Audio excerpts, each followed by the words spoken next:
Item: SCP-1313. Codename: Sol4Bear. Anomaly Class: Keter. Threat Level: Orange. Special Containment Procedures: SCP-1313 is not currently contained. As a way of limiting the impact of the anomaly, Foundation staff are to monitor all educational institutes for high rates of bear attacks, and dispatch MTF Delta 10, answer key, to the sites of incidents as soon as possible. Amnestics are to be administered to any civilians with knowledge of SCP-1313.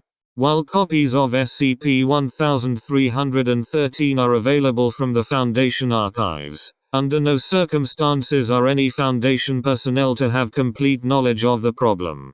Any staff found solving SCP-1313 are to be reprimanded, and if the situation warrants, terminated, immediately following the bear's capture.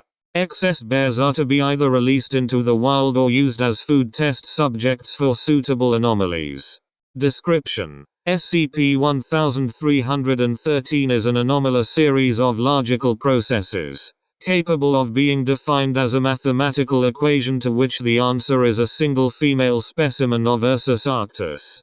The equation itself does not appear to be inherently anomalous, but rather a quirk of mathematics. Rather than producing any number in RA, the set of all real numbers that are not animals, SCP-1313 resolves to produce a tangible, adult, and frequently enraged grizzly bear.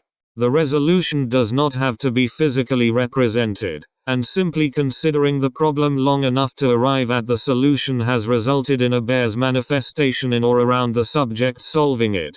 SCP-1313 does not require any particular mathematical ability to comprehend, beyond a basic understanding of elementary algebra, but all steps of the sequence must be completed in order to reach the correct answer. Skipping parts of the process or attempting to start midway through will not result in any anomalous effects, and will likely produce a purely mundane result. Currently, examination of partial components of SCP-1313 has revealed the following information about the anomaly. That SCP-1313 itself conforms to all axioms used in current number theory, although at times has proven to be remarkably stubborn. That bears cannot be returned to numerical form simply by solving the equations in verse, pending the invention of a method of applying mathematical operations to physical objects. That SCP-1313 can be used as an element of other equations to produce semi-anomalous results. For example, SCP-1313 resolves to the square root of a live grizzly bear. Likewise, SCP-13132 is the product of two live grizzly bears multiplied together. It is not recommended that such derivative equations be solved, as the creatures produced are usually poorly integrated into our reality, and invariably extremely hostile during their brief periods of existence. 1. That grizzly bears exist within the set of all real numbers, and are not prime. The square root of a grizzly bear is prime, however, and is the only prime number that A is not a cardinal number, B is neither even nor odd, and C contains an animal component. The implications that the root of a bear is an integer, and therefore that bears themselves exist on an ordinary number line, are currently being investigated by Prof. Hutchinson.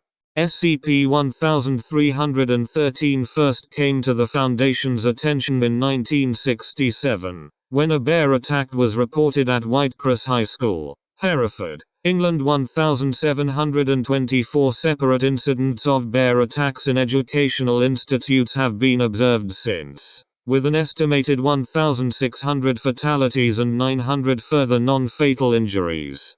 Of the 1,724 bears and mathematical bear composites generated, at least 20% are still at large.